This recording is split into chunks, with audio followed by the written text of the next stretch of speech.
Ufotable has absolutely killed it with the animation on this show. I mean, damn, look at this fight scene! This is insane! The colors, the action, the story behind it, the emotions, the voice acting too. Demon Slayer is top tier, and we're extremely pumped to see Season 2 being announced. Season 1 was incredible, and that's why we're here to bring you the top 10 things you might have missed from Demon Slayer Season 1.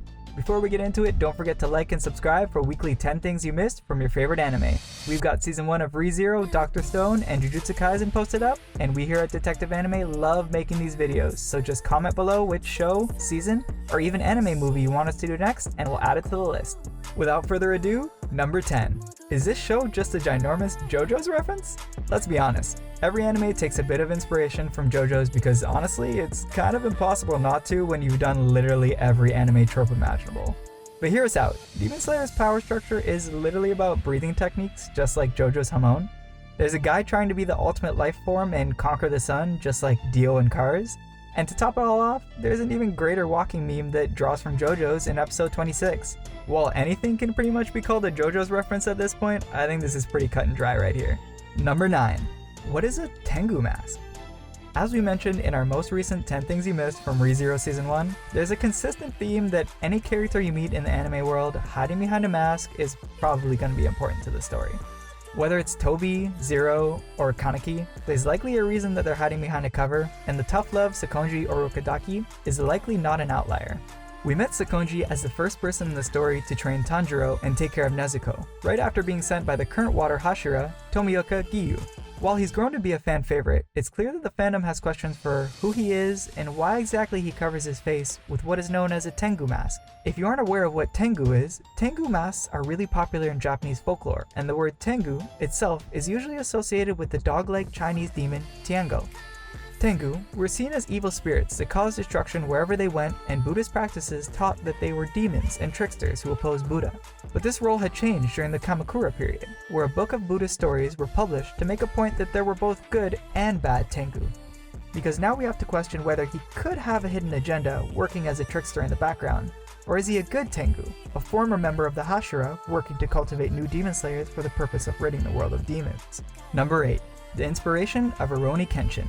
A quick fun fact about the development of Demon Slayer is that the author Koyohara Gotoge has been quoted to take inspiration from manga series Rorouni Kenshin. Gotoge said that he went back to the drawing board when it came to creating the main character, Tanjiro, as he received editor feedback and inspiration from the main character, as both characters incorporating a striking scar with samurai-like clothing, but Gotoge goes quite a bit further to incorporate earrings and works towards providing the audience with a more androgynous protagonist.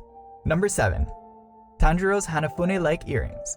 The first time Muzan saw Tanjiro in episode 7, he might have not shown his reaction immediately, but after ordering Sasamaru and Yahaba to go after him, it was clear that he was both terrified and incredibly angry to see those horrifying earrings. While we don't have enough information yet to fully grasp why he reacted this way, we were given a flashback of Muzan on the ground in front of someone appearing to be a demon slayer rocking the same Hanafuda-like earrings like Tanjiro. If you take a moment to look at the character, it's pretty clear that they look incredibly similar to Tanjiro, begging the question of whether the man that Muzan is so afraid of is a part of his family. As we saw from episode 19, Tanjiro's father is wearing the same earrings that Tanjiro is currently wearing, and the man in the flashback of episode 7 has similar hair, the same earrings, and arguably similar skin color, but different clothes. So the question is this Tanjiro's father, grandfather, uncle, aunt, or someone else entirely? Number 6. Did Muzan really kill Tanjiro's family? While the story follows the narrative of Muzan being the demon who killed Tanjiro's family based on Tanjiro's memory of his smell, we have some doubts about how factual this really is. The reaction of Muzan seeing Tanjiro for the first time clearly showed he had no idea who he was, but if someone like Muzan, the theoretical final boss of this epic anime, actually went all the way out to a relatively secluded village and killed every one of Tanjiro's families, there likely had to have been a good reason. And if so, there is no chance that he wouldn't recognize Tanjiro. It's more likely that this was the work of one or many of the upper 6 of the 12 Kazuki, and we have a good explanation as to why. We've clearly seen Muzan giving his blood to demons to grant them more power, but this transfer of power could also include an unexpected side effect, his smell being transmitted too. Tanjiro was certain that it was Muzan's smell he experienced at the house the day everything changed, but if it isn't, then this could be an interesting plot point.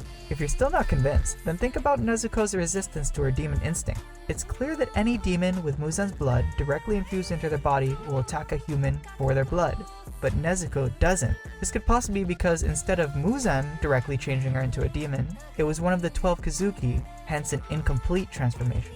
Number 5. Some inspiration from Inuyasha? With heavy inspiration from the feudal era placed throughout both Inuyasha and Demon Slayer, it's clear that there was at least some inspiration from the OG popular anime. A simple side-by-side comparison illustrates the heavy inspiration from the main villain, Naraku.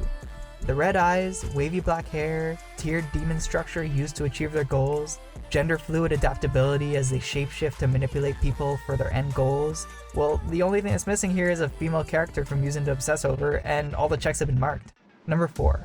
Why did Muzan have a human family? Of all the ways to show us the main villain, Demon Slayer presents Muzan just strolling along with his family members in the 7th episode.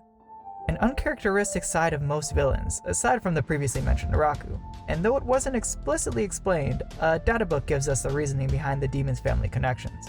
In the databook, it is stated that Muzan was using the family to provide cover for his real identity. It was also explained that he killed the woman's husband while she was pregnant and then established a relationship with her, moving into the family enough to have the daughter noticeably call him dad.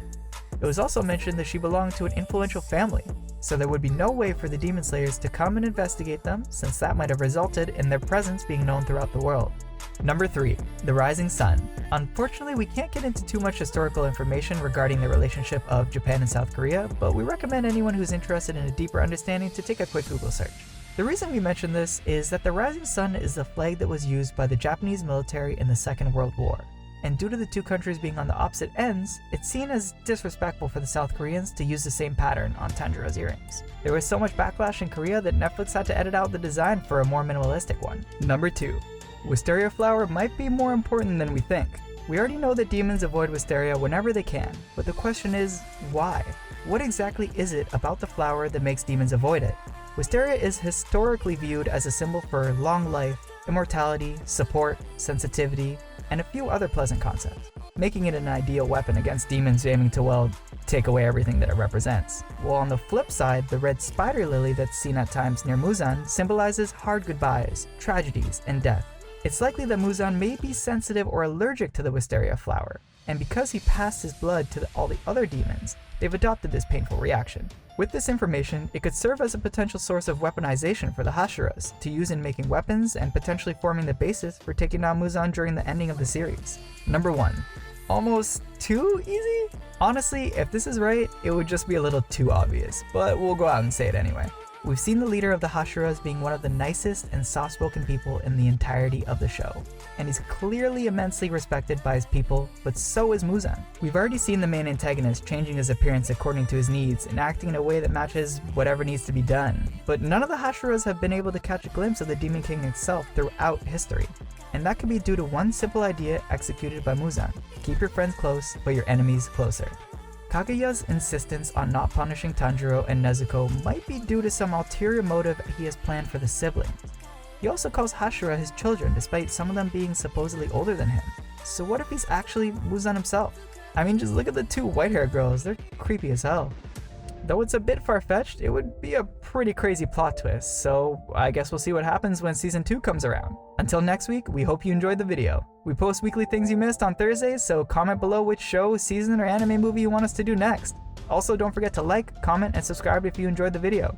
Check out our past videos on ReZero, Dr. Stone, and Jujutsu Kaisen Season 1. See you next week!